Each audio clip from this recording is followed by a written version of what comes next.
পৃথিবীর এই জায়গাটা সবচেয়ে বেশি জোশ লাগে।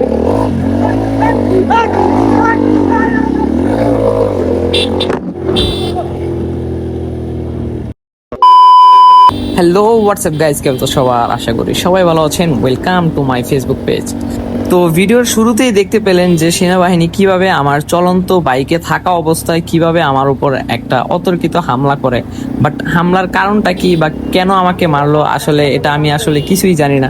আমি নর্মালি জাস্ট 300 ফিট হয়ে ইসিবি চত্বর দিয়ে আমি আমার বাসার দিকে যাচ্ছিলাম। তো হঠাৎ করে সেনাবাহিনীর এরকম অদ্ভুত আচরণ আমাকে আসলে অবাক করে দেয়।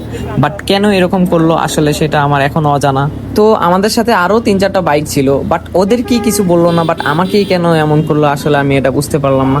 তো পরে কি হয়েছিল আর আমার সাথে কেনই বা এরকম আচরণ করলো, দেখতে হলে পুরো ভিডিওটা না টেনে সম্পূর্ণ দেখুন। তো এদিক দিয়ে আমি নর্মালি চিল রাইড করতে করতে যাচ্ছিলাম, কারণ রাস্তাটা পুরোটা ফাঁকা ছিল, তো যার কারণে আমি একটু টানাটানির মধ্যে দিয়ে যাইতেছিলাম।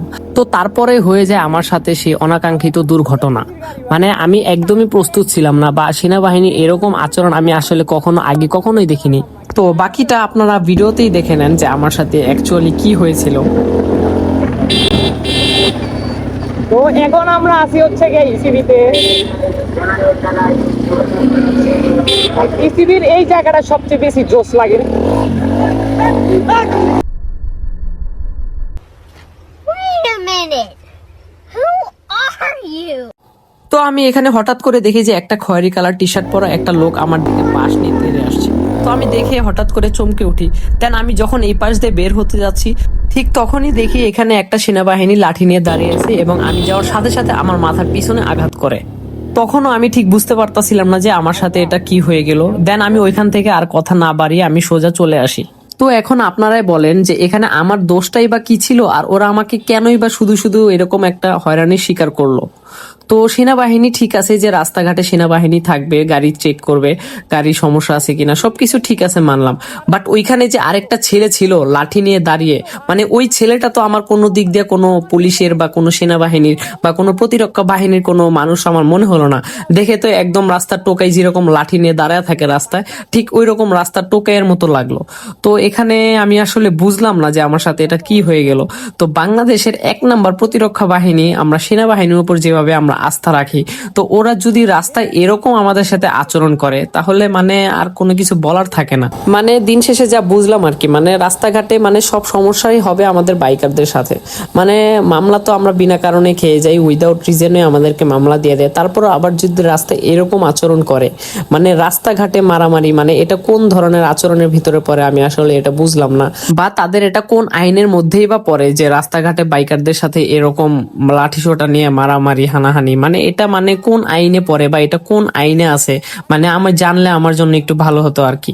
তো এইভাবে আমি আসলে এরকম আচরণ সেনাবাহিনীর কাছ থেকে আমি আসলে কখনোই পাইনি। বাট আজকে আমার সাথে যা হলো এটা আসলেই খুবই দুর্ভাগ্য। আমি মানে কি বলবো, মানে আমার বলার কোনো ভাষা নেই। মানে এখানে যদি এমন হতো যে আমাকে পূর্বে থেকে সিগন্যাল দেওয়া হয়েছে বা আমি পূর্বে কোনো সিগন্যাল অমান্য করে চলে আসছি, মানে এগুলো হলেও মানা যেত। বাট হঠাৎ করে রাস্তায় মানে এরকম অদ্ভুত আচরণ, মানে লাঠি সোঁটা নিয়ে আমাকে আঘাত করা, মানে এটা আমি আসলে কেন হলো আমি এটা আসলে বুঝতে পারলাম না। আর উনি বা কেন আমাকেই শুধু মারলো, মানে আমার পিছে তো আরো কয়েকটা বাইক ছিল, বাট আমাকে আঘাতটা কেন করলো আমি এটা আসলে বুঝতে পারলাম না। তো তারপর আমার গাড়ির কিন্তু কাগজপাতি সব ওকে ছিল। আমি পরবর্তীতে এখানে এসে আমি সব কাগজপাতি দেখায় দিই। তো এই হইতাছে আমার বাইক, মানে আমার এই বাইকে না আছে কোন এক্সজস্ট যে ওরা আমার ধরে মামলা দিব। জাস্ট আমার এখানে কাটা আছে, যার কারণে আওয়াজটা একটু লাউড হয়। বাট ওইরকম যে এক্সজস্টের মতো সমস্যা করবো ওইটা কোনো সমস্যা না, মানে ওইরকম কোনো লাউড আওয়াজ এটা দেয়ই না। তো আমার ধরার মান এটা কি ছিল? আর আমার কাছে আমি দেখাই দেই, আমার কাছে এই ছিল আমার ড্রাইভিং লাইসেন্স, এই ছিল আমার ড্রাইভিং লাইসেন্স। তো আমারে যে ওরা ধরে মামলা দিব এটাও কোনো ব্যাপার না, আমার মামলা দিতেই পারতো না, আমার গাড়ির কাগজ আছে, লাইসেন্স আছে। তো এইভাবে রাস্তার ভিতরে বাড়ি দেওয়ার মানেটা কি আমি এটা বুঝতে পারলাম না, মানে আমার বাড়িটা কেন দেওয়া হলো। তো আসলে বিষয়টাই আমার কাছে কেমন অদ্ভুত লাগলো, তাই ভাবলাম যে আপনাদের সাথেও বিষয়টা শেয়ার করি। তো এই ছিল আজকের ভিডিও। তো ভিডিওটা ভালো লাগলে সবাই like and share and comment একটা করে দিবেন। তো আল্লাহ হাফেজ, টেক কেয়ার, বাই বাই।